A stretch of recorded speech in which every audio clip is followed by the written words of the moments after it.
such as sound frequency technology. I've seen a lot of reports recently talking about the organs, the old pipe organs, and what these were really used for, whether they were in fact instruments that were used to create sound frequency that was used for healing. And this may sound preposterous to a lot of people, but these pipe organs in these cities and these small towns, it seems like every town has one as well. I've even got reports from little villages in Mexico that don't have very much there. They've got dirt roads and all sorts of stuff, but there'll be a church in the town which has a huge pipe organ. They don't really know where it came from, but it's there. And the question is, what was the real purpose of these instruments? Were they merely for creating music, or was it really a sound healing system that they had? And Royal Raymond Rife was a man who found a way to cure all diseases way back in the 20s or 30s. I think it was in the 1930s or the 1940s they actually had a banquet to celebrate the end of all disease due to the research and techniques that had been uncovered by Royal Raymond Rife, and he was curing incurable diseases, and he did it through sound frequency. He was able to identify viruses, live viruses in the body. He could view them with this microscope that he built. The Rife microscope was an absolutely incredible device which gave him the ability to be able to view viruses in real time. And what he would do, he would put a blood sample under the microscope and he would look at your blood sample and he would subject the sample to a series of light frequencies. Because every light you apply, when you go through frequencies of light and you put them on an object, different frequencies of light will illuminate different aspects of the object. Like if you put frequencies of light on a blood slide, different organisms or viruses or bacteria in the blood will become illuminated under certain lights. And Rife figured out that all you have to do is go through the light frequency until you find the light that illuminates the virus, and then find the corresponding sound frequency, bombard the virus with that sound frequency, and it will shatter like a crystal glass shatters on high C.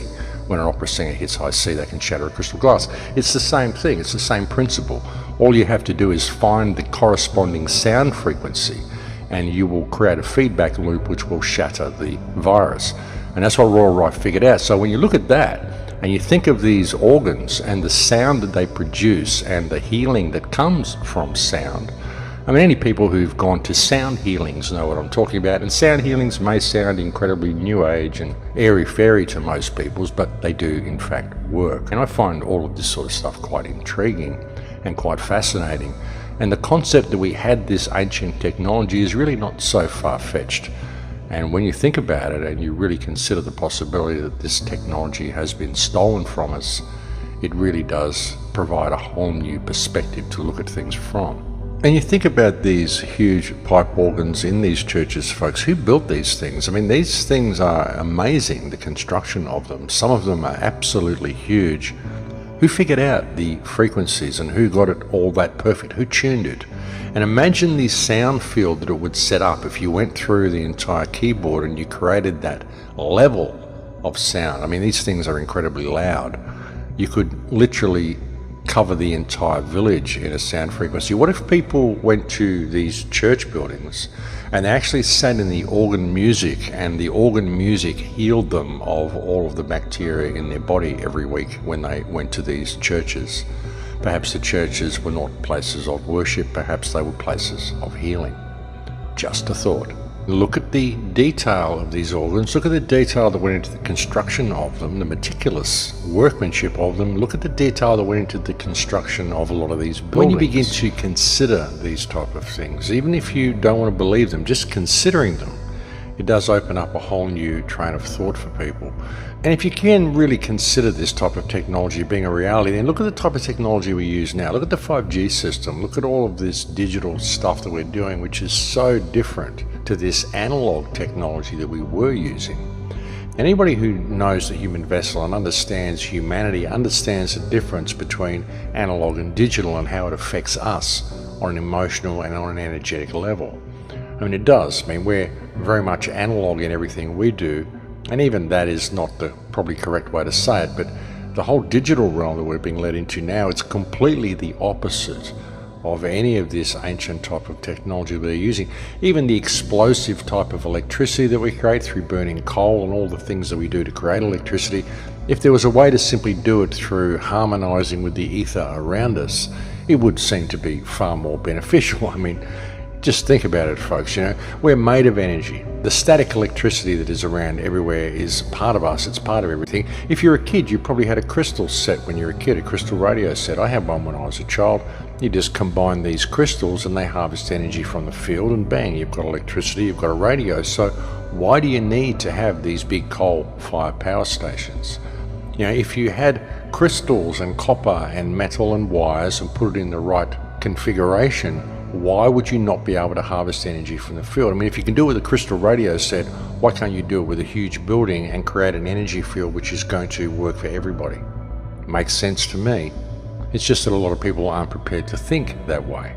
They see their crystal radio sets they had as a kid as something novel, but apply it on a bigger scale. Look at what you use to make that crystal radio set. You use crystals, you use copper wire, you used all the things that we find in these buildings. But where does it all lead? All of this type of discussion? That's the question, isn't it? I mean, with the rollout of 5G and all of the stuff that's happening, some people may ask, what is the point of looking down these rabbit holes and discussing what may have happened in the past? Well, the point is that this past is so recent. It's not thousands of years ago, it's just hundreds of years ago. And I've tried so many ways of awakening people. I've pointed out the clear and present danger that we're in. I've pointed out the state of urgency that we're in. I've addressed 9/11. I've addressed the state of Israel. I've addressed the war on terror. I've addressed every single thing I can think of to attempt to awaken people and to empower people. And the concept that we had free energy as little as 150 to 200 years ago and we lived in a completely different society, I find incredibly empowering. And if people can grasp this concept and see how recently it really was, that we were very likely in much freer societies than we are now, it may inspire them to want to get back to that. We've got remnants of this culture still here all over the earth, these big copper top buildings, these big churches, these spires, all these things that we can't build now. Even the pipe organs that I was talking about before, I mean, you go and find someone who can go and build one of these pipe organs for you. See if you can find someone. See if you can find a church that's even using one of these pipe organs now. Most churches, they may have a pipe organ in there, but it's rarely used. And if it is used, it's just used to play hymns. You think they would really go to all the trouble of constructing an organ of this size and shape and magnitude of some of the ones that you see in these old churches, and just use them for playing tunes behind hymns on Sundays? Do you really think they would go to all that effort just to do that? It seems pretty incongruous to me. But I don't know, I find all of this type of information really empowering. Perhaps it will inspire people to actually shake the sleep from their eyes, because that's really what it's like. It's like people are walking around in a daze. All of this technology exists all around them. All of this old world, a lot of the old world still exists all around them, but they're simply not seeing it because they can't see outside of the social construct that they have in their minds. They can't see beyond the history that they've been told, the history they've been taught, the world that they've been indoctrinated into believing is real. A lot of people, when they look at society, they just view it economically. They don't view it from a human perspective. But our society should be there to support life.